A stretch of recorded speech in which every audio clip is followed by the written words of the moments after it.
১৯১১ সালের ঐতিহাসিক শিল্ড জয়কে স্মরণীয় রাখতে ২৯ জুলাই মোহনবাগান দিবস পালিত হয় সবুজ মেরুনে। কিন্তু শিল্ড জয়ের নায়করাই এতদিন ক্লাবে ছিলেন না। বৃহস্পতিবার থেকে গঙ্গাপাড়ের এই ক্লাবে স্থায়ী স্থান পেলেন শিবদাস, বিজয় দাসরা। অমর একাদশের মূর্তি বসল মোহনবাগান লনে। বৃহস্পতিবার সন্ধ্যায় মূর্তি উন্মোচনের অনুষ্ঠানে বসেছিল চাঁদের হাট। অনুষ্ঠানে মুখ্য অতিথি হিসাবে উপস্থিত ছিলেন সৌরভ গঙ্গোপাধ্যায়। এছাড়াও ছিলেন রাজ্যের ক্রীড়ামন্ত্রী অরূপ বিশ্বাসও। অমর একাদশের পরিবারের সদস্য এবং একাধিক প্রাক্তন ফুটবলার উপস্থিত ছিলেন এই অনুষ্ঠানে। এই অনুষ্ঠানের মঞ্চ থেকেই বাংলার ফুটবলে দুই প্রধানকে ফোকাস করার বার্তা দিয়েছেন ক্রীড়ামন্ত্রী অরূপ বিশ্বাস। আজ মোহনবাগান ক্লাব তাদের যে শিকড়, তারা সেখানে পৌঁছেছেন। কবির একটা লাইন ছিল যে অতীত গরিমা স্বপ্নের মতো ভুলিয়া গিয়াছি হায়, তাই তো পথিক একাকী পাইয়া মুখে থুতু দিয়া যায়। আজকে মোহনবাগান ক্লাবকে অভিনন্দন, তারা অতীতকে ভোলেননি, সেই শিকড়টাকেই আবার মোহনবাগানের মাটিতে তারা আজকে আবার নতুন করে তারা একটা সিনেমায় দেখেছি, বুটের আঘাতে পাগুলো যখন ক্ষত বিক্ষত রক্ত বেরোচ্ছে, যখন আর উঠে দাঁড়াতে পারছে না, কানের সামনে গিয়ে সেই বন্দে মাতরম ধ্বনি শুনছে, যেন ওষুধের মতো মানে সঞ্জীবনী সুধার মতো উঠে দাঁড়িয়ে আবার তারা লড়াই করছেন। সেই যে ফুটবল, সেই ফুটবল কি আমরা খেলতে পাচ্ছি না? ভারতীয় ফুটবল না বাংলার ফুটবল? ভারতীয় ফুটবল আজকে আমরা ১০০তম স্থানে। পৃথিবীর অনেক দেশ আছে যারা জানে না ভারতবর্ষ ফুটবল খেলে কিনা। একটা আইএসএল আমরা করছি, আমি বলছিলাম যত পুলিশ মাঠে থাকে তত দর্শক যায় না।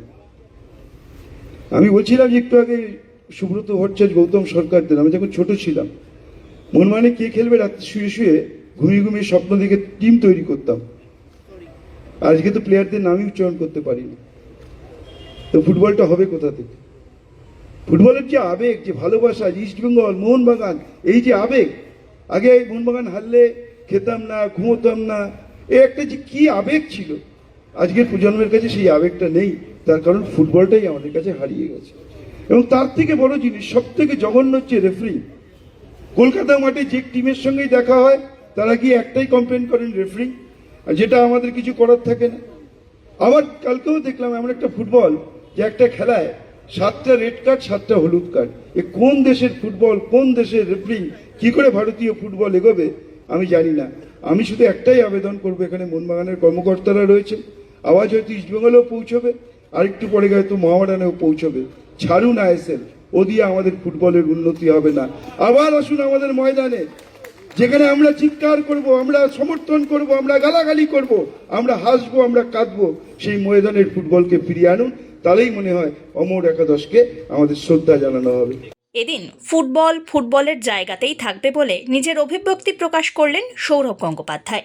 আমার কাছে সবচেয়ে ইম্পর্টেন্ট যারা আমার ডান দিকে আছে, প্রসূন দা, শ্যাম, আমি দা করেই বললাম, অনেক ছোট, যদি আমি খুব একটা ছোট আর নেই, তবু প্রসূন দা, শ্যাম থাপা, প্রদীপ বাবু, বিদেশ দা, গৌতম দা, নঈম দা, আরও যারা এখানে নেই, আর যারা নেই তাদের এই ক্লাবের কন্ট্রিবিউশন কারোর থেকে কোনো অংশে কম নয়। হয়তো তারা এখানে আসতে পারেনি। আমার খুব ভালো লেগেছে আজকে এখানে এসে, কারণ আমি এই ক্লাবের সাথে দুভাবে যুক্ত ছিলাম। যখন সেন্ট জেভিয়ার স্কুলে পড়তাম এই পাশে, তখন 13-14 বছর বয়স, বাবার লাইভ মেম্বারশিপ কার্ড নিয়ে রোজ বিকেল 4টে মোহনবাগান খেললে র্যাম্পাটে এসে ফুটবল খেলা দেখতাম।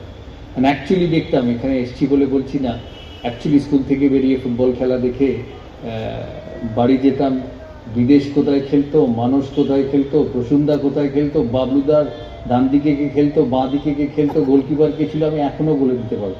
আমার সবচেয়ে ভালো লেগেছে যে মোহনবাগান ক্লাব আজকে তাদের প্লেয়ারদের 1911 দিয়েই শুরু, আজকে তাদের প্লেয়ারদের এত বড় রেসপেক্ট দিয়েছে, কারণ 1911 122 বছর আগে এই ক্লাবের কাছে খুব গুরুত্বপূর্ণ একটা দিন। কারণ যে কোনো খেলায় প্রথম খুব গুরুত্বপূর্ণ, যেমন ক্রিকেটে ভারতের 1983 সালের ওয়ার্ল্ড কাপ।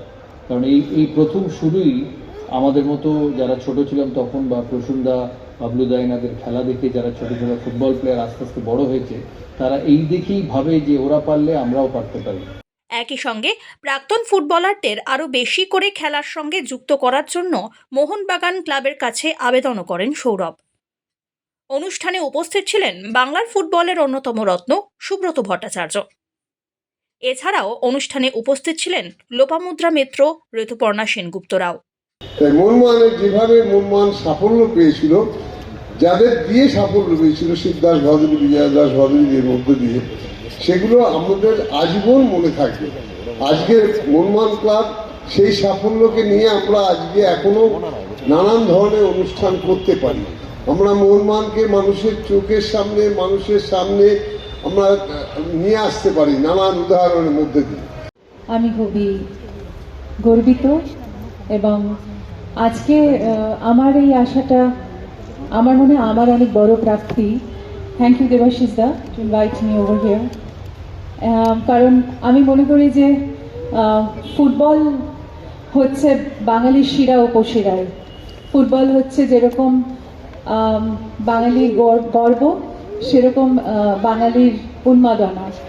কারণ ফুটবল ছাড়া আমার মনে হয় না, ফুটবল ছাড়া মনে হয় বাঙালিরা কমপ্লিটলি ইনকমপ্লিট। অনুষ্ঠান থেকে সদস্যদের জন্য 1 কার্ড চালু করল মোহনবাগান। আগে 2টি কার্ড ছিল সদস্যদের জন্য, এবার থেকে 1টি কার্ড থাকবে শুধুমাত্র। বাগান সচিব প্রথম কার্ড 2টি তুলে দেন সৌরভ গঙ্গোপাধ্যায় এবং অরূপ বিশ্বাসের হাতে। Bureau report, one India Bangla.